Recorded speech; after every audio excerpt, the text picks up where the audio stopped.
प्रसिद्ध अभिनेता आणि लेखक सागर कारंडे याची तब्बल 61,83,000 रुपयांची फसवणूक झाल्याची धक्कादायक घटना उघडकीस आली आहे.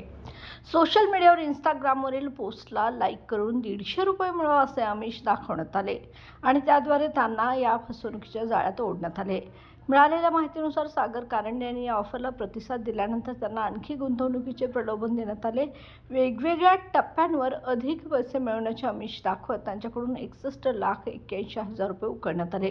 आपल्या फसवणुकीची जाणीव होताच त्यांनी तातडीने सायबर पोलीस ठाणे उत्तर विभाग येथे तक्रार दाखल केली आहे. सध्या सायबर पोलिसांनी या प्रकरणाचा तपास सुरू केला असून नागरिकांनी अशा आमिषांना बळी न पडण्याचं आवाहन करण्यात आलंय. बाळ, फ्रीजमधून श्रीखंड काढ ना. आम्ही पूर्वी घरीच बनवायचो श्रीखंड. त्याची चवच वेगळी होती. आता काय सगळं रेडीमेड.